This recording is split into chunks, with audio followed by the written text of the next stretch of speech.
बिस्मिल्लाहिर्रहमानिर्रहीम। अस्सलाम वालेकुम नाज़रीन, आप देख रहे हैं programme bottom line with Chaudhary Akmal. नाज़रीन, आज हम बात करेंगे पाकिस्तान की जो 75 साल की हिस्ट्री है उसमें किस तरीके से पावर पॉलिटिक्स को जो है ना वो अहमियत हासिल रही है, और जो अवामी जो राय आमा है या अवामी जो परफॉर्मेंस है या जो अवाम का जो वोट है उसको इतनी ज़्यादा पजीराई नहीं मिली। पिछले 75 साल से जो है वो हमारे साथ यही हो रहा है, और यही वो वजह है जिसकी वजह से हम ना सिर्फ ये कि सियासी तौर पे पीछे रह गए बल्कि मुआशी तौर पे भी हम बहुत पीछे रह गए। अगरचे बीच में कई मौके ऐसे आए कि लगता था कि हम बहुत तरक्की कर चुके हैं, लेकिन हकीकत में अभी तक टिल डेट हम पॉइंट ज़ीरो के ऊपर खड़े हैं, बल्कि मैं तो ये कहूँगा कि हम माइनस में चले गए अगर हम अपने आप को कंपेयर करते हैं दूसरे ममालिक के साथ। और उसकी वजह सिर्फ़ और सिर्फ ये है पावर पॉलिटिक्स। हमारे यहाँ पावर पॉलिटिक्स क्यों है और इसको कैसे ख़त्म किया जा सकता है, ये तो हम बताएंगे आपको प्रोग्राम के आखिरी मरहले में। लेकिन पावर पॉलिटिक्स की चंद एक एग्जांपल जो है ना वो आपके सामने है। जैसे किसी ज़माने में छांगा मांगा की सियासत हुई, ये लोटाक्रेसी, पैसे लेके जो है वो वोट को बेच देना असम्बलीज़ में। हाल ही में आप देखें हमारा जो कराची में जो मेयर का इलेक्शन हुआ है, आप देखें किस तरह अक्सरियत को अक़लियत में बदला गया, अक़लियत को अक्सरियत में बदला गया। तो ये सारी चीज़ें जो है ना ये पावर पॉलिटिक्स कहलाती हैं। और ये पावर पॉलिटिक्स क्यों हमारे यहाँ जो है वो हमारी जड़ों में बैठी हुई है, ये हम प्रोग्राम के आखिर में डिस्कस करेंगे। फ़िलहाल हम बात करेंगे शर्जील इनाम मेमन साहब से। सिंध के जो है ये वज़ीर इत्तलात हैं, और इनसे हम जानने की कोशिश करेंगे कि इस वक्त मौजूदा जो सियासी सूरत हाल है वो किस तरफ जा रही है। Welcome to the show. अस्सलाम वालेकुम। वालेकुम सलाम जी। मौजूदा सूरत हाल में जो इस वक्त मेयर के इंतखाबात के बाद पैदा हुई है, जिसमें ज़ाहिर है कि जमात इस्लामी के पास भी एक वाज़ेह अक्सरियत है, तो उसमें जो आपके मेयर हैं मुर्तज़ा वहाब, वो आसानी से काम कर पाएंगे या जो कुछ वो चाह रहे होंगे क्या उनको टफ़ टाइम नहीं मिलेगा? जी, मैं बिल्कुल समझता हूँ कि मुर्तज़ा साहब बिल्कुल अच्छा काम कर रहे हैं और बेहतर तरीके से वो कराची खिदमत कर रहे हैं। पहले भी उनका तजुर्बा रहा है एज एडमिनिस्ट्रेटर भी। ये अच्छी चॉइस है और इंशाल्लाह कराची के लोगों को बहुत ज़्यादा रिलीफ मिलेगा इन चीज़ों से। एक तो बहुत ज़बरदस्त काम आपने किया है, जिसमें जो है वो ट्रांसपोर्ट के हवाले से पिंक बस हो गई, रेड बस हो गई और दीगर बसेस भी जो है ना वो आपने इंट्रोड्यूस करवाई हैं। लेकिन माजी में देखा गया है कि ये इंट्रोड्यूस तो हो जाती हैं लेकिन उसके बाद ये काट कबाड़ का ढेर बन जाती है। तो इसकी मेंटेनेंस के लिए जो है ना स्पेसिफिकली हुकूमत सिंध ने क्या इकदाम किए हैं कि ये मतलब जो है ना वो चलती रहें रोड के ऊपर, ये ना हो कि थोड़े अरसे के बाद जो है वो ये भी काट कबाड़ का ढेर बन जाए। देखिए जी, बिल्कुल इस वक्त अल्हम्दुलिल्लाह पाकिस्तान पीपुल्स पार्टी की हुकूमत सिंध ने जो है वो येलो लाइन बीआरटी पे भी काम चल रहा है, रेड लाइन बीआरटी पे भी काम चल रहा है, ऑरेंज लाइन बीआरटी हम कंप्लीट कर चुके हैं।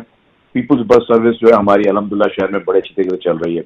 इसी तरीके से ईवी बसेस भी हमारी चल रही हैं। पीपुल्स बस सर्विस तो हमारी कराची, हैदराबाद, लाड़काना और सक्खर में अल्हम्दुलिल्लाह बहुत अच्छी तरीके से चल रही है, और मजीद बसेस भी हमारी आ रही हैं। इसी महीने में हम और बसेस भी एक्सपेक्ट कर रहे हैं, तो नए रूट भी हम शुरू कर रहे हैं। तो बिल्कुल डे नाइट हमारी प्रायोरिटी गवर्नमेंट की है कि सारे ये प्रोजेक्ट्स जो हैं ये और चलें। जहाँ तक आपने कहा कि इसको मेंटेन करने का, यस, हमने इसको जो है वो हमारी कोशिश है कि इसकी मेंटेनेंस भी अच्छी हो। इसलिए हमने जो ऑपरेटर हैं इसके वो गवर्नमेंट एम्प्लॉय नहीं है, वो G2G है, फेडरल गवर्नमेंट का ही रहता है NRTC, वो इसको मेंटेनेंस उनकी जिम्मेदारी है और वो सर्विस भी अच्छी दे रहे हैं। तो इस पर मैं समझ रहा हूँ कि ये हम उम्मीद करते हैं कि अच्छे तरीके से चलता रहेगा। जितनी भी इस वक्त आपने बसें मंगवाई हैं वो सब की सब इस वक्त चल रही हैं, ऑन रोड हैं, या उनमें भी कोई ख़राब होना शुरू हो गई हैं? ये बस कोई भी नहीं खड़ी है, सब चल रही है। सिर्फ एक जो ईवी बसेस थी उसके चार्जर का कोई इशू था, वो चार्जर आज आ गए, रिप्लेस हो रहे हैं, तो वो भी इंशाल्लाह ताला कल परसों से बिल्कुल फुल फ्लोर में चलती रहेंगी।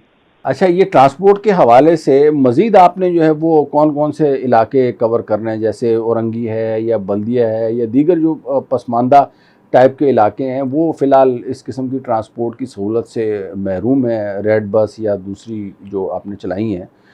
तो ये कब शुरू करने जा रहे हैं? क्योंकि हमें जो पाकिस्तान पीपुल्स पार्टी की लीडरशिप का ये विजन है कि पूरे सिंध भर में, सिंध के हर जिला में जो है बसेस चलें। बसेस की प्रोक्योरमेंट भी हो रही हैं, तो जिस तरह बसेस आती रहेंगी इसी तरीके से पूरे सिंध में का नेटवर्क बढ़ता रहेगा। ये ट्रांसपोर्ट माफिया भी जो है ना, उसकी तरफ से भी मुझे सुनने में ये आया है कि बड़ी रेजिस्टेंस मिल रही है। ज़ाहिर है उनके कारोबार के ऊपर असरअंदाज हो रहा है, तो वो कोई ना कोई तो इसमें करेंगे। तो उनकी तरफ से आपको किस किस्म के मसाइल का सामना है? जी, हमें बिल्कुल रेजिस्टेंस का सामना करना पड़ रहा है, लेकिन मैं उनको माफी नाम नहीं दूंगा। मेजोरिटी के ट्रांसपोर्टर्स हैं, प्राइवेट ट्रांसपोर्टर्स जो काम कर रहे हैं। अब उनके साथ हम चाहते हैं कि सब वो भी बेहतर बसेस लेके आए। हमने उनको ऑप्शन भी दिया है, अगर वो बेहतर बसेस लेकर आते हैं तो फिर ये बसेस को हम ऑन ग्राउंड कर दें और वो बेहतर बसेस ही चल सकें कराची के लिए। सर, ये बारिशें भी शुरू हो गई हैं, और बारिशों के हवाले से जो है वो क्या इकदामात किए हैं हुकूमत सिंध ने?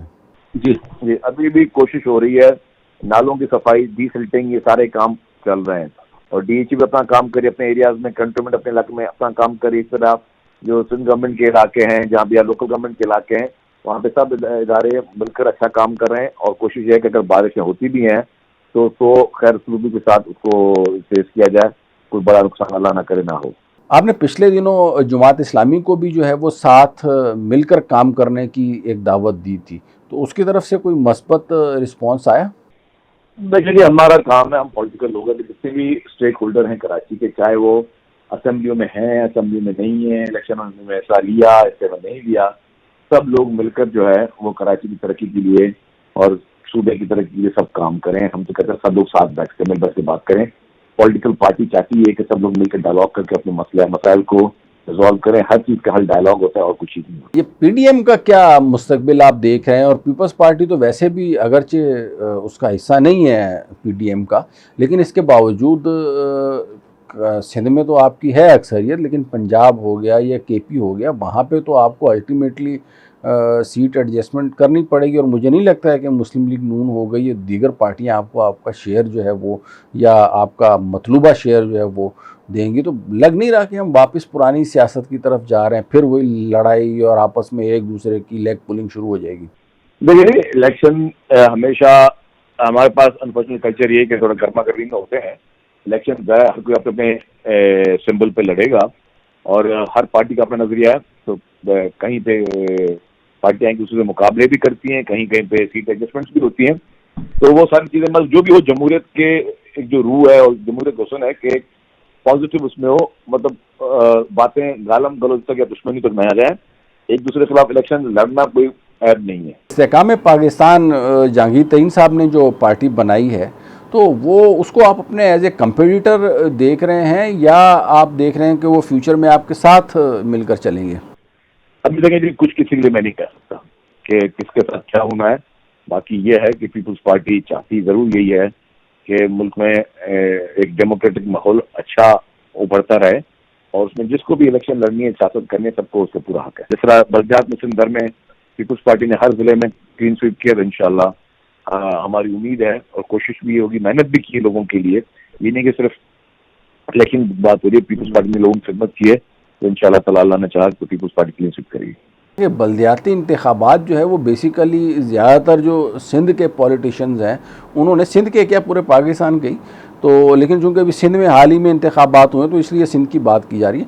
तो इस सिंध के वो उन्होंने अपने बच्चों के लिए ना एक वो समझे प्रैक्टिसिंग के जो है ना वो ग्राउंड बनाया हुआ है, और सबके देखें किसी का चेयरमैन है, किसी का डिप्टी चेयरमैन है। तो मतलब क्या ये ज़रूरी है कि जो है ना वो आगे नस्ल दर नस्ल जो है वो ये चीज़ें कन्वर्ट हों, मतलब दूसरे जो आप लोगों के वर्कर्स हैं या दूसरे काम करने वाले हैं उनको भी आगे आने का मौका मिलना चाहिए? देखिए जी, आप देखें कि जो आप चंद लोगों का नाम लिए, मैं आपको अपनी बता दूं कि मेरे बेटे ने कोई इलेक्शन में कॉन्टेस्ट नहीं किया, ठीक है। वो मेरे साथ हल्के की दवा में खिदमत करता है, लेकिन उसने अभी तक किसी इलेक्शन में उसने कॉन्टेस्ट नहीं किया। पहली बात, ज़्यादा दूसरे लोग बताया, बिल्कुल लोग शौक में आते हैं और मेहनत भी करते हैं। अगर डॉक्टर का बेटा डॉक्टर बन सकता है, वकील का बेटा वकील बन सकता है, इस तरीके से हर शोबे में लोग अपने पेरेंट्स को फॉलो करते हैं, तो सियासतदान का बच्चा सियासतदान क्यों नहीं बन सकता। तो जिस तरह आपने कहा कि बाकी लोग यह खिदमत करते हैं, अगर आप मेजॉरिटी देखें, मेजॉरिटी वर्कर्स को टिकट नहीं गई, वर्कर्स ही आगे आए हैं। ये गुलिस्तान जौहर में वो बच्ची के साथ एक अजीबो गरीब किस्म का कोई नफसियाती शख्स था, और वो वाक़या जो पेश आया उसके मुलजिमान अभी तक गिरफ्तार हुए हैं क्या? ये एक अफसोसनाक वाक़या, और वज़ीर आला साहब ने इसमें सख्ती से नोटिस भी दिया है। आईजी को, एडिशनल आईजी को कहा है जी फौरी तौर पर इन लोगों को गिरफ्तार करे, जो भी इसमें एक घटिया किस्म के इस वाक़े में जो लोग मुलविस थे उनको गिरफ्तार होंगे और कानून में उनके खिलाफ कैफरे के बाद उनको सजा मिलेगी। ये पीडीएम की हुकूमत जो है वो हुकूमत में आई थी महंगाई को बुनियाद बना के, लेकिन उनके आने के बाद से बाकी सारे मसले जो सियासी थे या अपने मफाद के थे वो तो हल हो गए, लेकिन महंगाई का मसला हल नहीं हुआ। तो आपको क्या लगता है, आप इस बयानियों को लेके आगे इलेक्शन में किस मुंह से जाएंगे?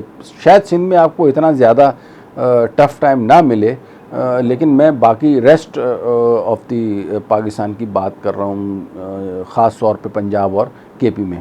देखिए जी, रिसेशन बिल्कुल एक बहुत बड़ा चैलेंज पूरे पाकिस्तान के लिए सबसे इम्पोर्टेंट चैलेंज है, economy recession.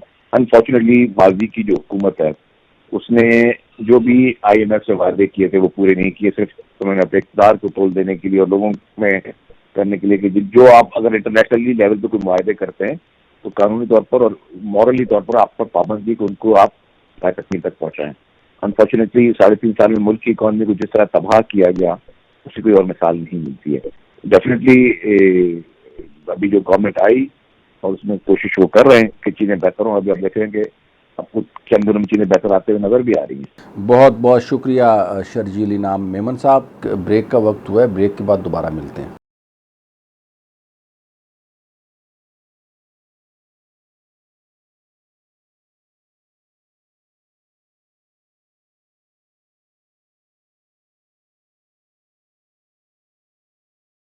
Welcome back after break. Welcome to the show Hafiz साहब, अस्सलाम वालेकुम।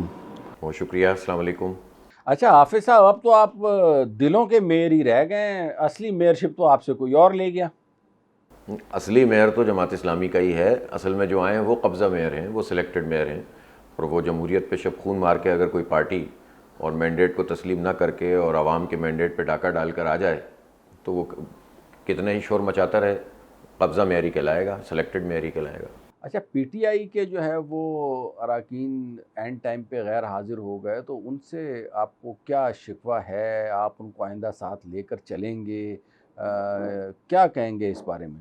देखिए, जमात इस्लामी के तो अल्हम्दुलिल्लाह 130 लोग थे, पूरे 130 आए थे, लेकिन जो पीटीआई के लोगों के हवाले से बात है वो सबके सामने है कि पीपल्स पार्टी तो कई महीने से दावा कर रही थी जब 9 मई नहीं हुआ था, और वो ये कह रहे थे कि इनके लोग हमारे राब्ते में हैं।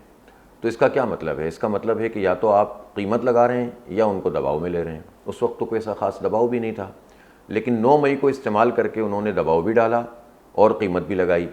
मैं किसी के बारे में मुतय्यन तौर पर तो नहीं कह सकता कि कितने लोग बिके और कितने नहीं बिके। मैं अब भी उनको बेनिफिट ऑफ डाउट दूंगा, शक का फ़ायदा दूंगा, लेकिन ये बात तो बिल्कुल वाज़ेह है कि 9 मई के बाद बेशुमार लोगों को गिरफ़्तार किया, ज़बरदस्ती उनको धमकाया, डराया, उनके घर वालों को तंग किया और बिलाखिर अपना मकसद हासिल किया कि उस दिन 31 लोग ऐवान में नहीं आए।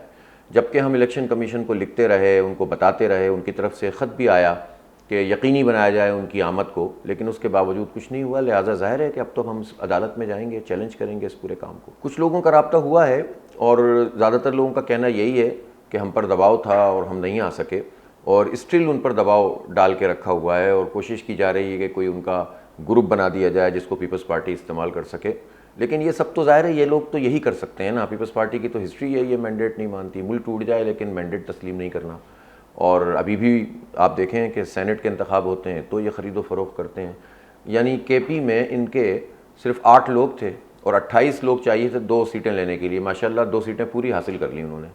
तो जाहिर सी बात है कीमत लगाना तो इनके बाएं हाथ का खेल है। हमारे ही पैसे हैं, लूटते हैं, करप्शन करते हैं और इंसानों की मंडी लगाते हैं या जबरन लोगों को रोकते हैं। तो इससे जमहूरियत तो नहीं कहते, इसे तो फस्तायत कहते हैं। नहीं, तो राब्ते की जो मैं बात कर रहा हूँ ना, तो स्पेसिफिकली क्वांटिटी बताएं कि कितने लोग जो है ना वो आपसे राब्ते में हाफिज साहब।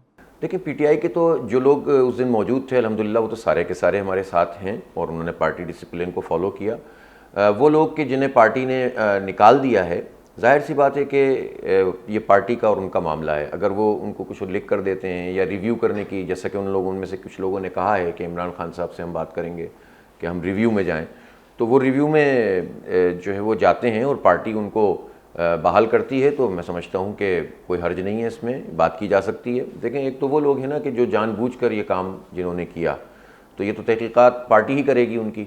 लेकिन अगर किसी को जबरन इस पर मजबूर किया गया तो जाहिर सी बात है कि वो तो मजबूर आदमी है ना, उसको तो मार्जिन मिलना चाहिए। फिर साहब ये बताएंगे मेयर बनने से क्या फ़वाइद हासिल होंगे, क्योंकि ज़ाहिर है पिछले जो मेयर थे वसीम अख्तर साहब MKM के, वो भी पावर का रोना रोते रहे। और अगर आप वैसे भी देखें बाई लॉ भी तो मेयर बेचारे के पास पावर्स हैं ही क्या, सिवाय सॉलिड वेस्ट मैनेजमेंट के या चंद एक जो है वो स्वीपर्स उसके अंडर में हैं, उसके अलावा क्या फ़ायदा है? देखें, बल्दियाती इदारे ना किसी भी मुल्क में जो तरक्की पजीर या तरक्की याफ्ता ममालिक होते हैं उसमें बहुत बुनियादी और कलीदी किरदार अदा करते हैं, और ये बाकायदा हुकूमतें होती हैं। हमारे आइन में भी ये बात लिखित हुई है कि बल्दियाती हुकूमतों को इख्तियारात मुंतकिल किए जाएँ, लेकिन कोई इन्हें हुकूमत मानता नहीं है, बल्कि सूबाई हुकूमतें अपनी मर्ज़ी से इनके साथ खेलती हैं और सारे इदारों पर कब्ज़ा करती हैं।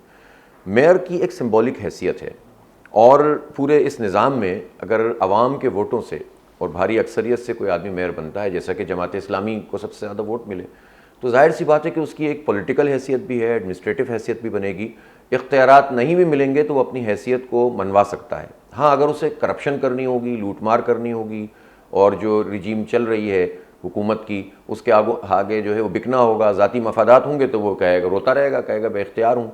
लेकिन अगर किसी को ईमानदारी से काम करना होगा, और जैसा कि जमात इस्लामी के लोग करते हैं, तो फिर वो इख्तियारात का रोना नहीं रोएगा, इख्तियारात मांगेगा ज़रूर, हक तलब ज़रूर करेगा, लेकिन अपने हिस्से का बल्कि उससे ज़्यादा काम करेगा। मैं आपको मिसाल दूँ कि इस वक्त तो चार्ज भी नहीं लिया हमारे लोगों ने। 9 टाउन्स हैं हमारे पास, 87 UCs हैं। चार्ज लिए बगैर अभी तक ट्रांजिशन ऑफिसर बनाए हुए इन्होंने, और हाल देख लें इन लोगों का कि इतने महीनों में इन्होंने ये काम भी मुकम्मल नहीं किया। उसके बावजूद हमारे लोगों ने जिस तरह मेहनत की है, देखें ईद पिछली मरतबा भी आई थी और यही मुर्तज़ा वहाब साहब एडमिनिस्ट्रेटर थे, यही बल्दिया पीपल्स पार्टी के पास थी, यही वसाइल थे, यही सब कुछ था। लेकिन इस मरतबा ये तासुर क्यों बना कि शहर में सफाई हुई है? इसलिए कि 9 जो मेन स्ट्रीम टाउन्स हैं, जो मेन शहर के टाउन्स हैं, वो जमात इस्लामी के पास हैं, और UCs भी ज़्यादातर हमारे पास हैं।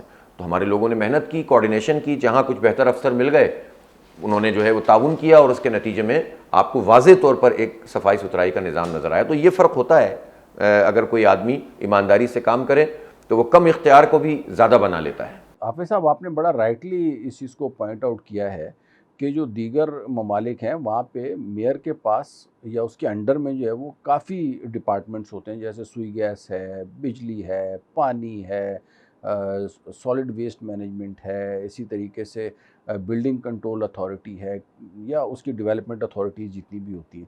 हमारे यहाँ पे जो है वो मेरे ख्याल में एक सॉलिड वेस्ट मैनेजमेंट है, या कोई एक आध कोई और इदारा होगा।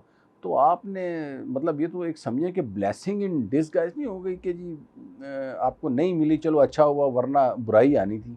नहीं, खैर भुगतने और भुगताने का मसला नहीं है। कराची के लोगों को बड़ी उम्मीद थी, और बदतरीन हालात से दो चार, ये शहर है, ना पानी है, बिजली का बहरान तो आपके सामने है। ज़ाहिर है वो मेयर के मातहत तो नहीं है, लेकिन हुकूमत के मातहत तो है। पीपल्स पार्टी के पास तो वफाकी हुकूमत भी है, सूबाई हुकूमत भी है, बल्दियाती हुकूमत भी है। तो बिजली का मसला हो या गैस का मसला हो, पानी का मसला हो या सीवरेज का हो, या सफाई सुथराई का, या किसी भी चीज़ का, वो तो बराह रास्त पीपल्स पार्टी के मातहत हैं सारे के सारे महकमे। लेकिन मैं आपको ये बताऊँ कि जो इस वक्त सूरत हाल है शहर की, उसमें लोगों ने बड़े मान से, बड़ी उम्मीदों से हमें मैंडेट दिया, लेकिन इन जालिमों ने आवाम के हक़ पे डाका मारा है। जमात इस्लामी का क्या है, हमें क्या बनाना था अपने लिए, हमें अपनी ज़ात पर क्या लगाना था? नेमतुल्लाह खान क्या लेकर चले गए, और अब्दुल सत्तार अफगानी ने क्या ले लिया कि लियारी के फ्लैट जिससे उन्होंने अपना सियासी कैरियर शुरू किया, तो 2 मरतबा मेयर रहे और 1 मरतबा MNA, और इसी फ्लैट से उनका जनाजा निकला। तो जमात इस्लामी के लोगों को कुछ नहीं चाहिए होता, ये शहर चाहता था कि जमात इस्लामी का मेयर बने, और अब भी चाहता है, और हम इसके लिए अभी भी हमने गिव अप नहीं किया है। हम कब्ज़ा मेयर को कब्ज़ा मेयर ही कहेंगे, और अपने तमाम जमहूरी तरीक़े इख्तियार करेंगे, पुरअमन मुज़ाहमत करेंगे। अदालतों का रास्ता हमने इख्तियार किया हुआ है, और मुझे तवक्को है कि इतना कमज़ोर केस है पीपल्स पार्टी का इस कब्ज़े मैंडेट के हवाले से कि वो शिकस्त खाएंगे एक मरतबा फिर। तो मैं कहना ये चाहता हूँ कि ये जो महकमे हैं, ये सारे महकमे इस तरह से नहीं होने चाहिए कि आप एक अथॉरिटी बना दें, एक कारपोरेशन बना दें और मेयर को उसका चेयरमैन बना दें। ये मेयर और KMC के मातहत इदारे होने चाहिए, इनको अलग-अलग इदारे बनाने की ज़रूरत नहीं होती। भाई तरक्की याफ्ता ममालिक में तो अक्सर जगहों पर पुलिस मेयर के मातहत होती है, एजुकेशन मेयर के मातहत होती है, तमाम हेल्थ की फैसिलिटीज़ मेयर के मातहत होती हैं। यानी मेयर एक बहुत पावरफुल गवर्नमेंट होता है, और उसकी बड़ी सिंबॉलिक क्या बल्कि अमली हैसियत होती है। लेकिन यहाँ तो ये तासुर नहीं है, बल्कि बड़े मारे बांधे इन्होंने ऐलान कर दिया कि जनाब चेयरमैन होगा सॉलिड वेस्ट मैनेजमेंट का, कराची चैप्टर का। भाई क्या ज़रूरत है? बुनियादी काम है सफाई सुथराई, कचरा उठाना, आलाइशें उठाना, गंदगी को साफ़ करना। तो KMC अगर ये काम नहीं करेगी तो क्यों बना हुआ है सिंध सॉलिड वेस्ट मैनेजमेंट? क्यों वो बोर्ड बनाया है? क्यों सूबाई हुकूमत के तहत है, क्यों केबीसीए को एसबीसीए बनाया है, वो तो कराची बिल्डिंग कंट्रोल अथॉरिटी थी। केडीए क्यों सूबाई हुकूमत ने अपने पास लिया हुआ है, एमडीए क्यों लिया हुआ है, एलडीए क्यों लिया हुआ है, इसको डिवॉल्व क्यों नहीं करते? सिर्फ इसको अलामती तौर पर मेयर को बिठा देने से मसला हल नहीं होगा, पूरा इख्तियार होना चाहिए केएमसी का। ब्रेक का वक्त हुआ है, ब्रेक के बाद दोबारा मिलते हैं।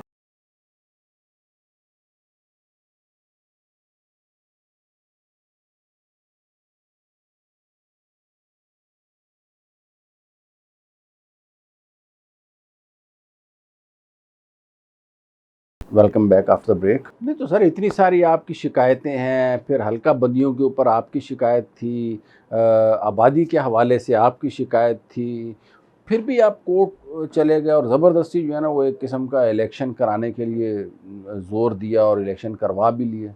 इसलिए लगाया कि अगर हम ये काम नहीं करते तो लोगों को ये पता नहीं चलता कि इस वक्त कराची की सबसे बड़ी नुमाइंदा जमात जमात इस्लामी है। सुनिए, इलेक्शन के नतीजे में मैंडेट का पता चलता है ना।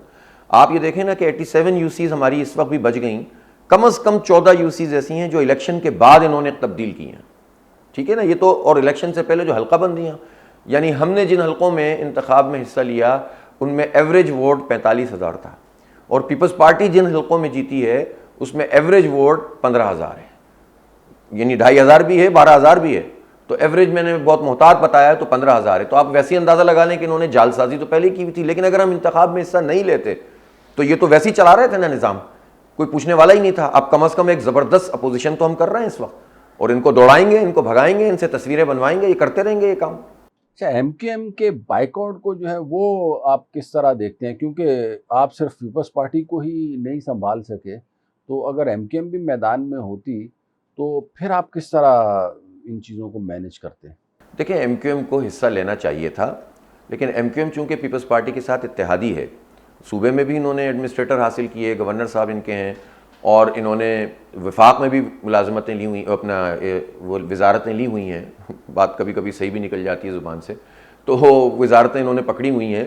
तो ऐसी सूरत में तो इनका क्या असर है? इस वक्त कराची में जितने पब्लिक ओपिनियन के सर्वे हो रहे थे उनको अपनी शिकस्त नज़र आ रही थी, और आखिर वक्त तक एमक्यूएम ये चाहती थी कि इलेक्शन ना हो। हल्का बंदियों को तो उन्होंने बहाना बनाया था, असल में तो वे चाहते थे कि इलेक्शन में अब आवाम को फेस ना करना पड़े, तो इसलिए वो आखिर वक्त तक कहते रहे कि हमें जो है वो इंतखाब नहीं होना चाहिए।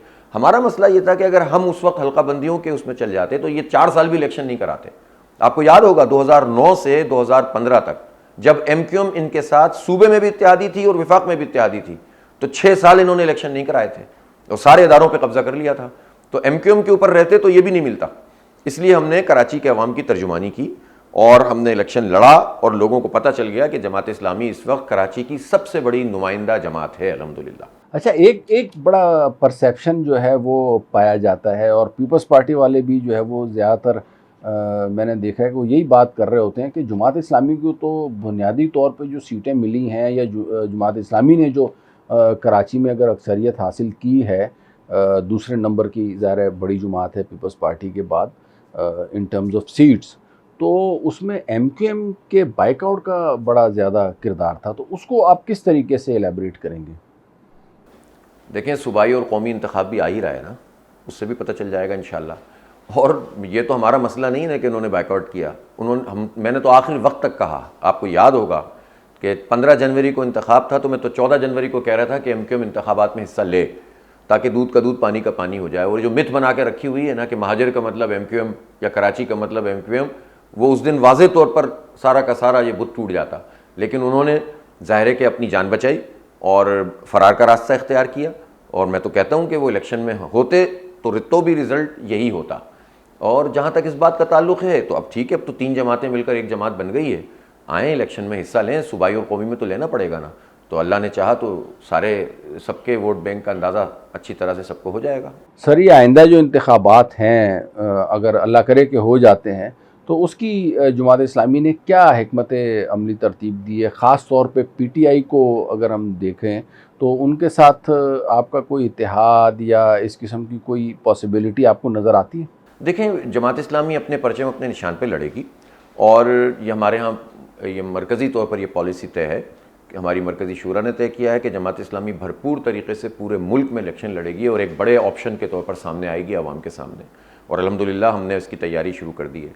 लोकल एडजस्टमेंट का रास्ता खुला हुआ है, और वो इख्तियार जो है वो लोगों को दिया गया है कि वो बातचीत करें और मरकज़ से अप्रूवल लें। तो वो लोकली अगर कहीं पर सीट एडजस्टमेंट हो सकती है तो उसके लिए तो ओपन है, लेकिन हम ये समझते हैं कि जमात इस्लामी को एक पूरी क़ुव्वत और पूरे अपनी जो है वो वर्किंग के साथ आवाम के सामने आना चाहिए। देखिए कराची में भी यही हुआ ना, पार्टियाँ तो मौजूद थीं, लाइक माइंडेड पार्टियाँ भी होती हैं, लेकिन हमने जमात इस्लामी के प्लेटफॉर्म से ही इलेक्शन में हिस्सा लिया, सब जगहों पे लड़े, इक्का दुक्का सीटें छोड़कर, और अल्हम्दुलिल्लाह उसके नतीजे में एक बड़ी क़ुव्वत के अंदर तब्दील हुए हैं।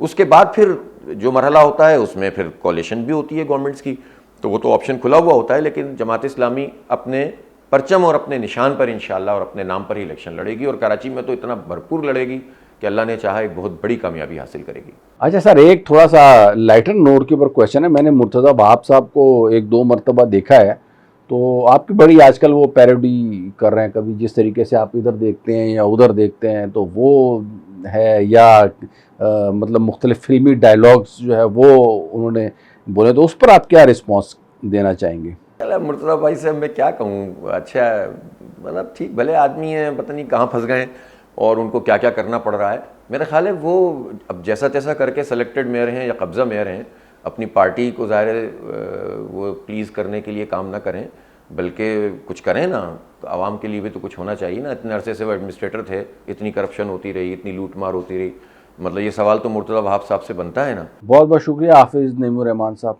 अच्छा, जाते जाते नाजरीन, जैसा कि मैंने प्रोग्राम में इंट्रो के वक्त आपसे कहा था कि मैं आपको बताऊंगा कि पावर पॉलिटिक्स हमारे यहाँ पे क्यों प्रिवेल कर रही है और इसको कैसे ख़त्म किया जा सकता है। तो पावर पॉलिटिक्स बेसिकली कहलाती है कि जब आपकी या मेरी कोई ना कोई कमज़ोरी है, क्योंकि एज ए नेशन जो है ना वो हम किसी ना किसी बुराई का, किसी ना किसी खामी का, चाहे वो करप्शन हो, चाहे वो एथिकल मामलात हों, चाहे वो मज़हबी मामलात हों या दीगर मामलात हों, हर एक के कोई ना कोई कमज़ोरियाँ हैं।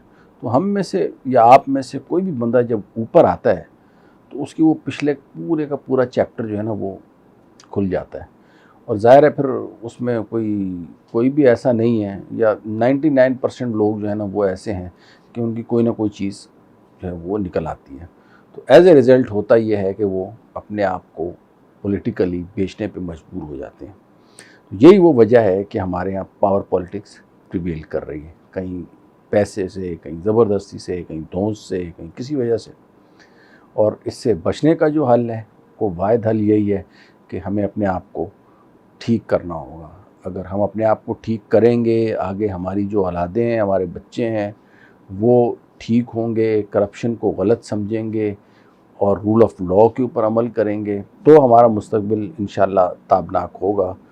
अदरवाइज़ जो है वो ये वक्ती तौर पे अगर हमें कोई रिलीफ मिल भी जाए तो मिल जाए, हमें जो है वो बर्बादी की तरफ जाने से कोई रोक नहीं सकता सिवाय हमारे अपने और अल्लाह ताला की ज़ात के। आपका बहुत बहुत शुक्रिया। अगले हफ्ते दोबारा हाज़िर होंगे। अल्लाह हाफ़िज़।